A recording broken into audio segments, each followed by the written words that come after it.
welcome back to our Bible in a Year reading plan. I'm so glad that you're here and that you're spending a few moments with me as we dive into the Word of God. Now, if you are new here, I'll encourage you to go into the description box and there you'll find a link to the reading plan that we're currently using. We're reading from Genesis to Revelation in a year. And you can also find some weekly reflection questions as well. And again, the link for that is in the description box. So just in terms of the format of this podcast, for those that are new, so we typically read through the day's readings, and then at the end, I'll provide some commentary based on lessons that I've learned as I have read the day's passage. Now, I am studying in real time with you. So I just want to encourage you just to hit that subscribe button and subscribe so that way you'll be notified whenever a new video gets released. Okay, so today we are on day number 14. We're 2 weeks in, right? And we are looking at Genesis chapter 44 to 46. So that's what we'll be reading today. And we're going to be reading from the New American Standard Bible. Okay, let's get started. Then he commanded his house steward, saying, fill the men's sacks with food as much as they can carry, and put each man's money in the opening of the sack. And put my cup, the silver cup, in the opening of the sack of the youngest, and his money for the grain. And he did as Joseph had told him. As soon as it was light, the men were sent away, they with their donkeys. They had just left the city and were not far away when Joseph said to his house steward, up, follow the men, and when you overtake them, say to them, why have you repaid evil for good? Is this not that from which my Lord drinks, and which he indeed uses for divination? You have done wrong in doing this. So he overtook them and spoke these words to them. And they said to him, why does my Lord say such things as these? Far be it from your servants to do such a thing. Behold, the money which we found in the opening of our sacks we have brought back to you from the land of Canaan. How then could we steal silver or gold from your Lord's house? With whomever of your servants it is found, he shall die, and we also shall be my Lord's slaves. So he said, now let it indeed be according to your words. He with whom it is found shall be my slave, but the rest of you shall be considered innocent. Then they hurried, each man lowered his sack to the ground, and each man opened the sack.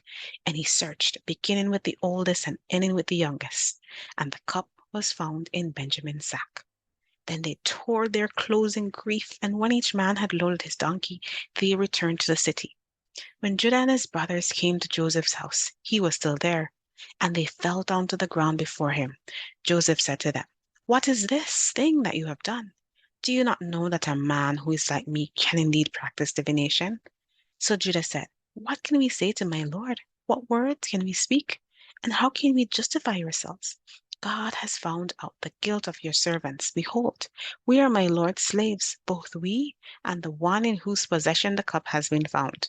But he said, far be it from me to do this. The man in whose possession the cup has been found, he shall be my slave. But as for you, go up in peace to your father. Then Judah approached him and said, O my lord, may your servant please speak a word in my lord's ear, and do not be angry with your servant, for you are equal to Pharaoh.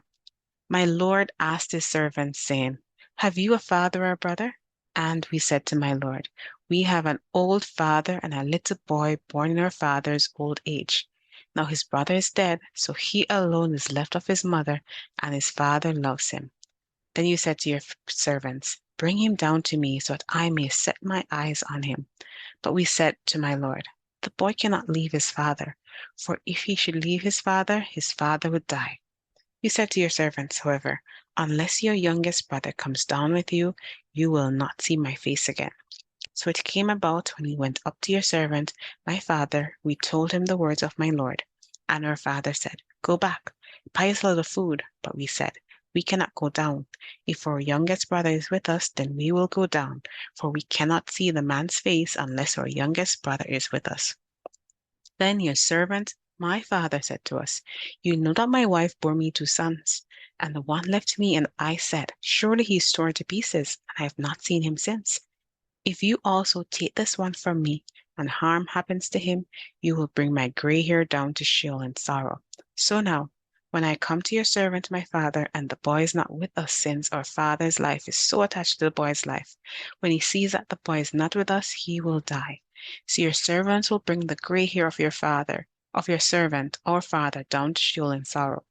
For your servant accepted responsibility for the boy from my father, saying, if I do not bring him back to you, then my father can let me take the blame forever.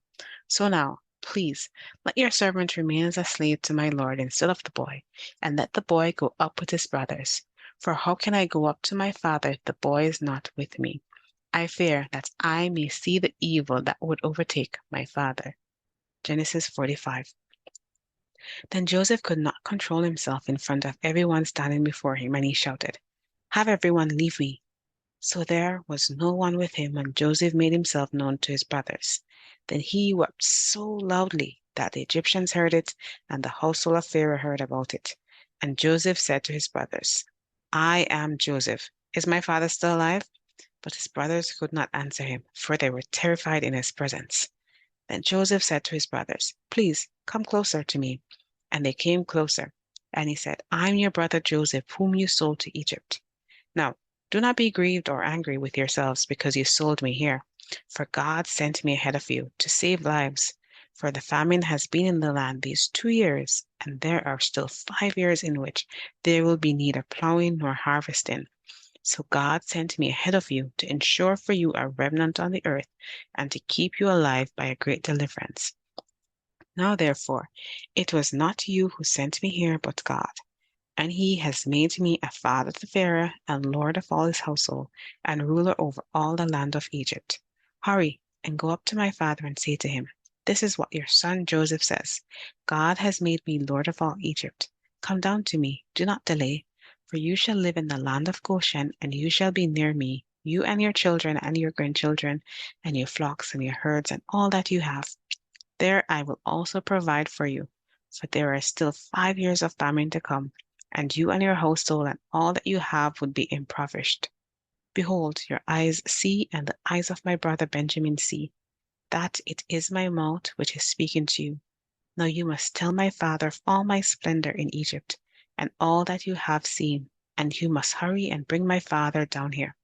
Then he fell on his brother Benjamin's neck and wept, and Benjamin wept on his neck, and he kissed all his brothers and wept on them, and afterward his brothers talked with him.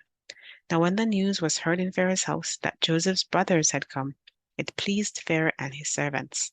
Then Pharaoh said to Joseph, say to your brothers, do this, load your livestock and go to the land of Canaan, and take your father and your households and come to me, and I will give you the best of the land of Egypt, and you will eat the fat of the land.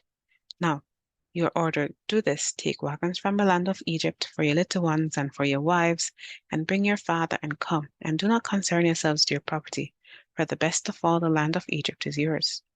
Then the sons of Israel did so, and Joseph gave them wagons according to the command of Pharaoh, and gave them provisions for the journey. To each of them he gave changes of garments, but to Benjamin he gave 300 pieces of silver and 5 changes of garments. And to his father he sent the following: 10 male donkeys loaded with the best things of Egypt, 10 female donkeys loaded with grain, bread, and sustenance for his father on the journey. So he sent his brothers away, and as they departed, he said to them, do not quarrel on the journey. Then they went up from Egypt and came to the land of Canaan to their father Jacob.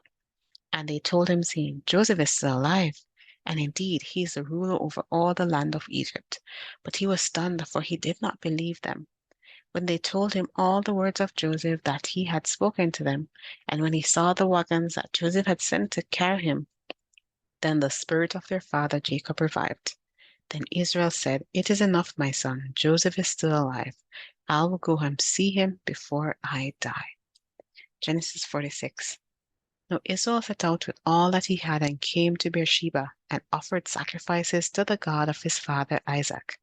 And God spoke to Israel in visions of the night and said, Jacob, Jacob. And he said, here I am. Then he said, I am God, the God of your father. Do not be afraid to go down to Egypt, for I will make you into a great nation there. I will go down with you to Egypt, and I will also assuredly bring you up again, and Joseph will close your eyes. Then Jacob left Beersheba, and the sons of Israel carried their father Jacob and their little ones and their wives in wagons, which Pharaoh had sent to carry him. They also took their livestock and their possessions, which they had acquired in the land of Canaan, and came to Egypt, Jacob and all his descendants with him, his sons and his grandsons with him, his daughters and his granddaughters, and all his descendants he brought with him to Egypt.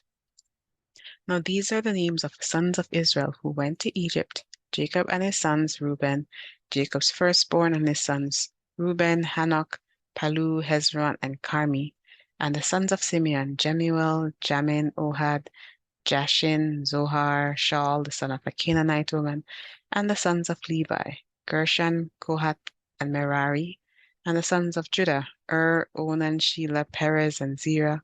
But and Onan died in the land of Canaan.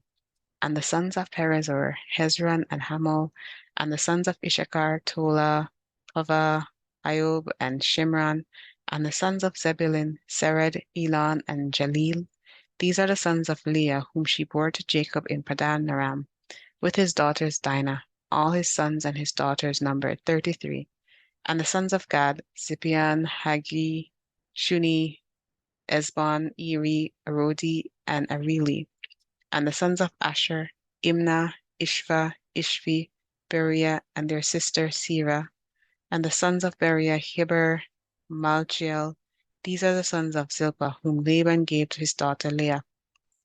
And she bore to Jacob these 16 persons, the sons of Jacob's wife Rachel, Joseph, and Benjamin.